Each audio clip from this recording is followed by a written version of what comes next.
Okay, so structural analysis. So talking about structural analysis to generalize, meron tayong dalawang system. Una is yung tinatawag nating determinate system, tsaka pangalawa naman is yung indeterminate na mga system.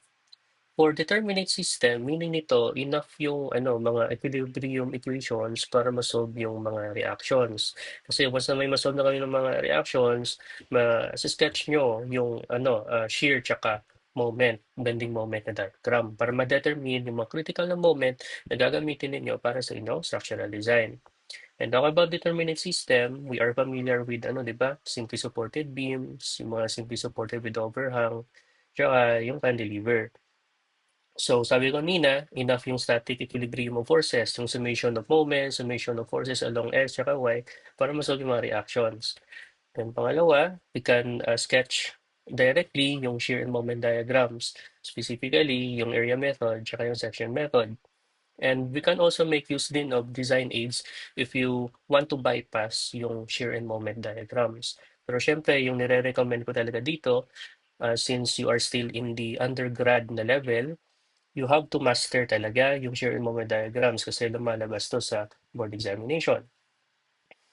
And talking about indeterminate system, meaning nito hindi enough yung mga equilibrium equations para ma-solve yung mga na mga reactions. So that's why we are making use of compatibility equations, specifically yung mga deformation ng inyong mga system para magkaroon tayo ng mga additional na mga equations para ma-solve yung mga reactions. So, yung example ng mga indeterminate na mga systems, ito yung prop beams, yung mga fixed-ended beams, yung mga continuous beams, tsaka yung mga frames natin.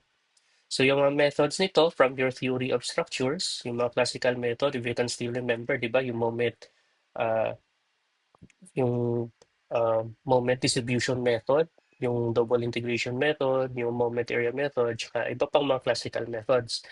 And then sa NSVP, meron din tayong tinatawag na simplified method.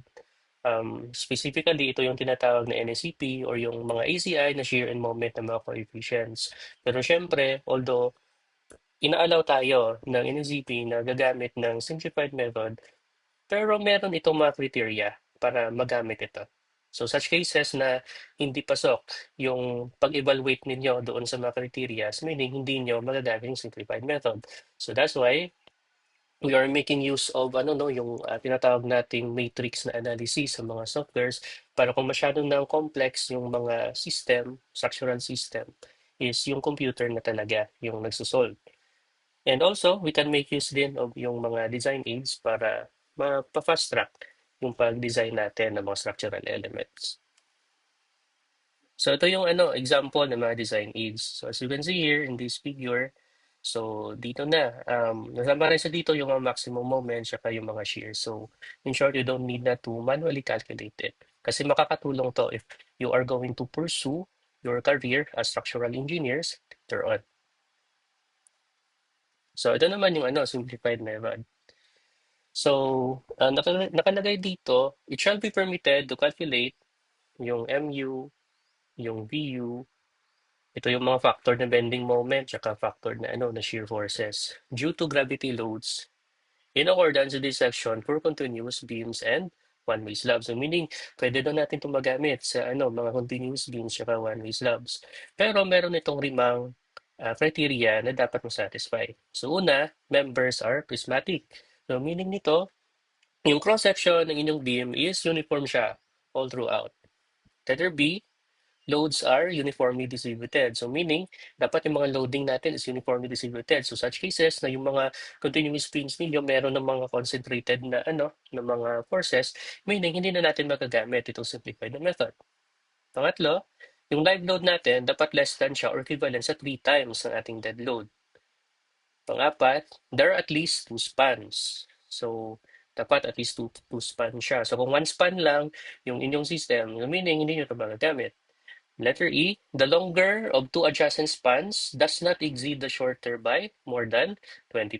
So once na masatisfy mo to, itong ipang criteria, then you will be able to use the simplified method. So, nakasaad dito, yung M sub U due to gravity loads shall be calculated in accordance with table 6.5.2. So, dito sa table na to, makikita natin yung mga equations ng ating gravity loads. And then, talking about sa ano naman, mga approximate shears natin, we can also make use naman yung table 6.5.4.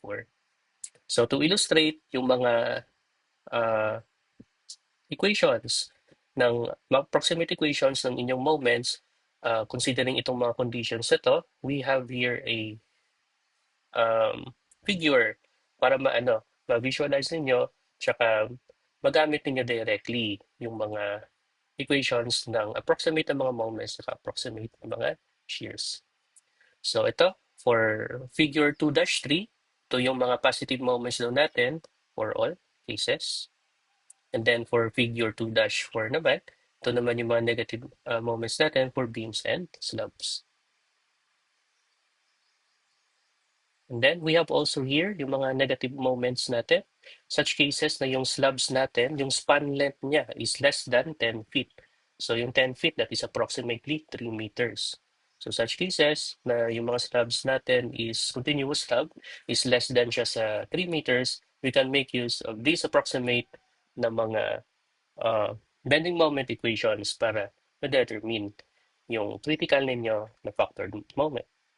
Then for negative moments naman, for beams no with stiff columns, pwede natin itong magamit itong mga equations na to. And then for figure 2-7, ito naman yung mga end shears for all cases.